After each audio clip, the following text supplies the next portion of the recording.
Bueno, ¿de qué hablamos cuando hablamos de psicoanálisis?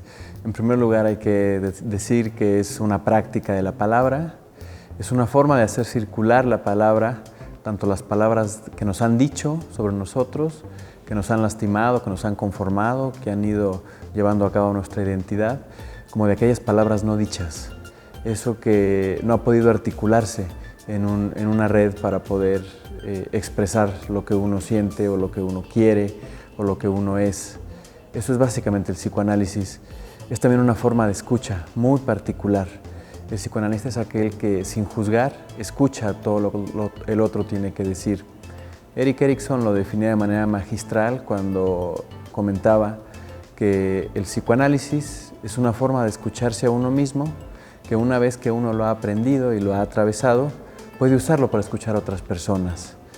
Atravesar el psicoanálisis implica haber tomado un proceso psicoanalítico, haber sido analizante de alguien, haberse escuchado a uno mismo y haberse escuchado a través del otro, que funciona como una caja de resonancia. En función de ello también podríamos tomar las aportaciones de Freud. Freud define el psicoanálisis en 3 vertientes. Es un método de investigación del inconsciente, ese método se llama asociación libre. Es un conjunto de teorías obtenidas a partir de la aplicación de dicho método y es una forma terapéutica, es decir, es una manera de abordar el sufrimiento humano y los malestares que conllevan a la simple existencia. Es decir, desde el momento de nacer, nacemos sufrientes porque nacemos deseantes. El deseo es todo aquello que se va a oponer a los deseos de otras personas o a las prohibiciones que nos marca la vida cotidiana. Cuando uno pasa por un psicoanálisis, el psicoanalista autoriza a través de la escucha a que uno tome distancia de todas aquellas cuestiones que lo han ido determinando. Hábitos, reglas, normas, la moralidad. Básicamente el psicoanálisis opera para que las personas sean capaces de transgredir sin sentir que están traicionando. Es decir, el espacio psicoanalítico, porque es un espacio, es un lugar en donde la persona puede separarse poco a poco de todo aquello que lo determina en otros campos, lo laboral, lo profesional, lo familiar, la pareja, la escuela. En el espacio psicoanalítico, una persona es capaz de explorarse a sí misma sin el temor a ser juzgada y por ende sin el temor a ser castigada. A partir de ahí empieza esta situación de transgresión. Uno puede tomar distancia con aquellos determinantes de su historia personal. Es decir, uno es capaz, a través del psicoanálisis, de dejar de lado las identificaciones que lo han constituido. ¿Cómo se deja de lado una identificación? Cuestionándola, evitando dar por sentado que algo tiene que ser así porque así ha sido siempre. Esa es básicamente la operatividad del psicoanálisis. Es alguien que sin juzgar escucha y al mismo tiempo cuestiona. La pregunta siempre gira sobre lo mismo. ¿Por qué? ¿Por qué eres así? ¿Cómo es que eres de ese modo? Una vez que uno está atravesando este proceso, va conociendo su propia historia personal. Diríamos que los seres humanos tenemos 2 biografías.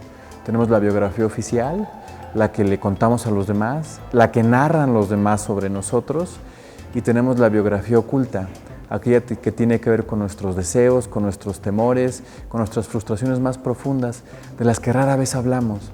Por eso en psicoanálisis importa también lo no dicho, aquello que no ha podido articularse. Ahora, el psicoanálisis tiene como objeto de estudio el inconsciente a través del discurso, es decir, tiene que hablarse de algo para que pueda empezar a circular la palabra. Ante la pregunta, ¿qué es el inconsciente? Podríamos decir, es una madeja de dichos, una madeja de palabras que está completamente revuelta y reborujada.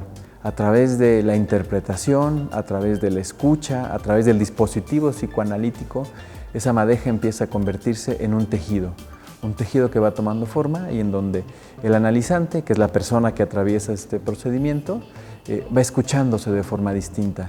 Cuando uno se encuentra en la sesión psicoanalítica, las palabras cobran otra relevancia. Suenan distinto. Una misma palabra puede tener múltiples significados y a partir de cada uno de esos significados se puede ir encontrando un sentido distinto. Pero también a partir de cada uno de esos significados y sentidos tendría que cuestionarse, ponerse en duda qué es lo que está ocurriendo ahí. Podríamos decir entonces, a partir de esa triple definición, como método de investigación, como teoría y como técnica terapéutica, que los analistas tenemos una certeza en el método psicoanalítico de la asociación libre, decir todo aquello que pase por la mente en ese momento. Pero siempre vamos a poner en interrogante, siempre habrá intriga sobre el inconsciente de cada persona, porque el inconsciente es justamente aquello que nos permite escapar de los mandatos sociales, de la actividad tal cual lo definen las normas culturales. El inconsciente sería en primera instancia aquello que nos hace ser nosotros. Pero también el inconsciente proviene del otro, de lo que nos han comentado, de lo que nos han comunicado, de lo que nos han dicho y que a veces puede confundirnos. Hay gente que es incapaz de hacer frente a su deseo y prefiere acatar el deseo de los demás. Un psicoanálisis operaría también de esa manera, intentando que uno descubra su propio deseo, que tenga una ética personal, no una moral universal, pensando que todos somos iguales. Yo quisiera recordar un poco el camino o el recorrido que hace Louis Feder. Él es un psicoanalista, bueno, ya falleció, un psicoanalista de origen ruso-polaco, que cuando estaba recién nacido, él escapa con su familia de una persecución en aquellas tierras europeas. Entonces, estando ocultos en un sitio, se le pide a todos los miembros de la familia que no hagan ruido, que se queden callados. Y a pesar de que él era un bebé, también se mantiene callado. Louis Feder describe que ese fue su primer acto psicoanalítico, el poder quedarse callado.